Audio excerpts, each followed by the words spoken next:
चंद्रभान नामक कुम्हार मिट्टी के बर्तन बनाता था। बुद्धिमानी में वह सारे गांव वालों को पीछे छोड़ देता था। गांव के बहुत से लोग चंद्रभान की बुद्धिमानी से परिचित थे। एक दिन चंद्रभान को एक विचार आया। पता नहीं चंद्रभान ने क्या सोचा। वह बाजार गया और एक दुकान किराए पर ले लिया। उसके बाहर चंद्रभान ने बड़े बड़े अक्षरों में यह लिखवा दिया कि यहाँ पर बुद्धि बखती है। गांव वालों को लगा कि चंद्रभान अब पागल हो चुका है। उसकी इस हरकत पर गांव वाले चंद्रभान का मजाक उड़ाने लगे। चूंकि बीच बाजार में काफी लोगों की भीड़ जमा रहती थी, लोग वहां पे लिखे बोर्ड को देखकर हंसने लगे और कहने लगे कि देखो देखो, चंद्रभान अब मिट्टी के बर्तन के बांटने के साथ साथ बाजार में लोगों को बुद्धि भी बांट रहा है। परंतु चंद्रभान की आत्मविश्वास को बिल्कुल भी क्षति न पहुंची। उसे यकीन था उसकी बुद्धि बांटने वाली दुकान एक दिन अवश्य चलेगी।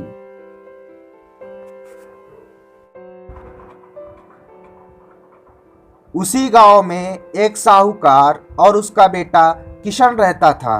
वह रोजाना उस बाजार से आता जाता था। वह उस बोर्ड को देखकर यही सोचता था कि भला बुद्धि भी कोई बांटने की चीज है क्या। वह रोजाना उस बोर्ड को देखकर चंद्रभान से यह पूछना चाहता था कि बुद्धि भी कैसे बांटा जा सकता है। एक दिन किशन से रहा नहीं गया और वह चंद्रभान से पूछ बैठा कि यहाँ तुम कैसी बुद्धि बांट रहे हो और उसका क्या मूल्य है। यह सुनकर चंद्रभान ने बड़े ही चालाकी से उत्तर दिया कि यह इस बात पर निर्भर करता है कि तुम कितनी धनराशि खर्च कर सकते हो। यह सुनकर किशन चंद्रभान को आश्चर्यजनक दृष्टि से देखने लगा। तब किशन ने अपने पर्स से 10 रुपए का नोट निकालकर चंद्रभान से पूछ बैठा, इस 10 रुपए के बदले में कितनी बुद्धि मिलेगी और वह कैसी बुद्धि रहेगी। फिर चंद्रभान ने किशन से कहा, मित्र देखो, तुम 10 रुपए की धनराशि से 200 रुपए की धनराशि बचा सकते हो।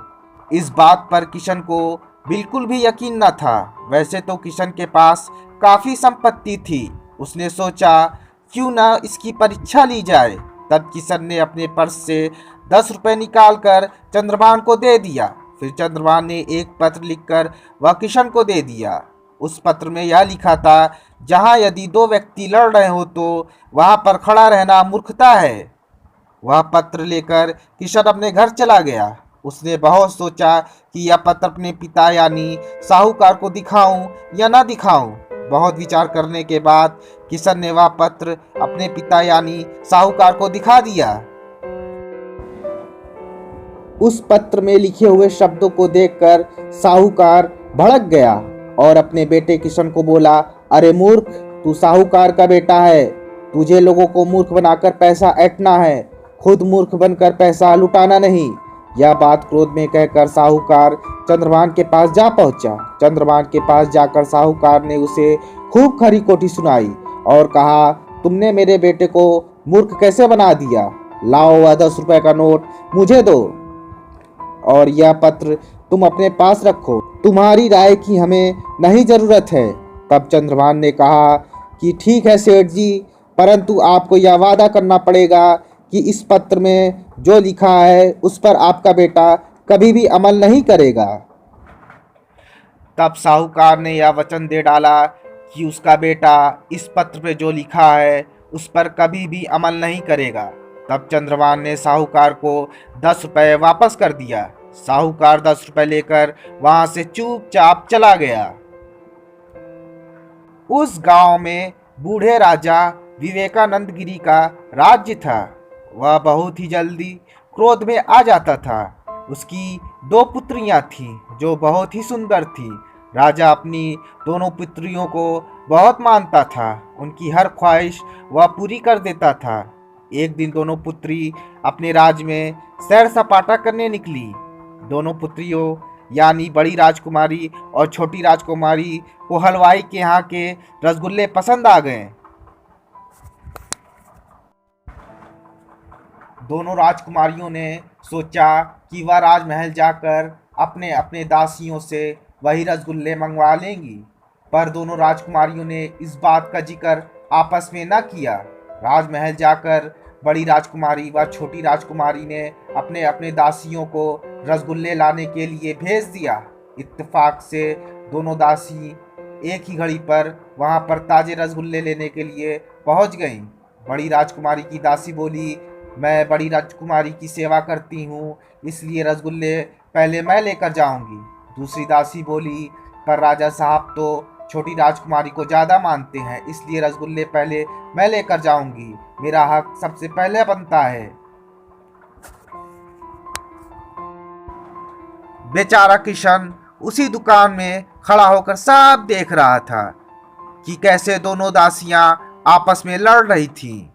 उनकी लड़ाई देख हलवाई ने भी एक रसगुल्ले 10 रुपए की जगह एक रसगुल्ला 100 रुपए कर दिया।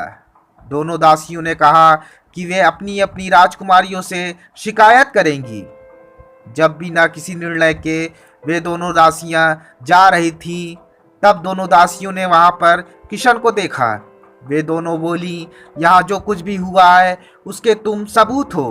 दासियों ने राजकुमारियों से और राजकुमारियों ने राजा से इस बात की शिकायत की, तो राजा ने दासियों की खबर ली। दोनों दासियों ने कहा कि किशन वहीं पर उपस्थित था, आप उनसे पूछ लीजिए।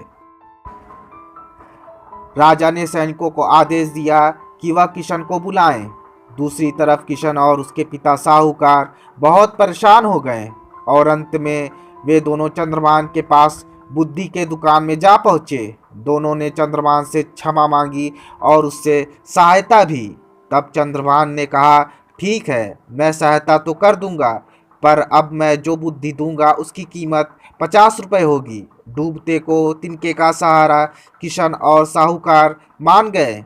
तब चंद्रभान ने यह बुद्धि दी कि मौके वारदात के समय किशन पागलपन का नाटक करे और उन दासियों के खिलाफ कुछ भी न बोले। जब किशन राजमहल पहुंचा तो करने लगा पागलों की तरह नौटंकी। फिर राजा ने किशन को वापस भेज या कहा कि पागलों की गवाही पर यकीन नहीं कर सकते। यह सभी नौटंकी के बाद राजा ने आदेश दे डाला कि दोनों राजकुमारी अपनी अपनी दासियों को सजा दे, क्योंकि यह निष्कर्ष पर पहुंचना बहुत कठिन था कि लड़ाई किसने शुरू की है। इस खबर से बड़ी राजकुमारी बहुत प्रसन्न हुई, परंतु छोटी राजकुमारी को बहुत क्रोध आया। जब किशन को यह समाचार मिला कि छोटी राजकुमारी किशन से नाराज है, तो वह फिर बुद्धि खरीदने के लिए चंद्रभान के पास पहुंचा। तब चंद्रभान ने बुद्धि की कीमत 50 रुपये बता दी और किशन से कहा, तुम्हारे पास एक ही मार्ग है, वह 100 रुपये के ताजे रसगुल्ले छोटी राजकुमारी को उपहार में दे दो, वह प्रसन्न हो जाएगी। किशन हक्का बक्का रह गया। उसने बोला कि वे ताजे रसगुल्ले 100 रुपये के हैं। तब चंद्रभान ने बोला कि मैंने कहा था ना उस दिन भी जब तुम पहली बार आए थे कि 10 रुपये की बुद्धि से तुम 200 रुपये बचा सकते हो। उधर किशन 100 रुपये के ताजे रसगुल्ले खरीद कर भेंट करने गया और उधर बुद्धि की दुकान चल पड़ी। दूसरी तरफ इस घटना से घमंडी साहूकार सिर पे हाथ रखकर रो रहा था।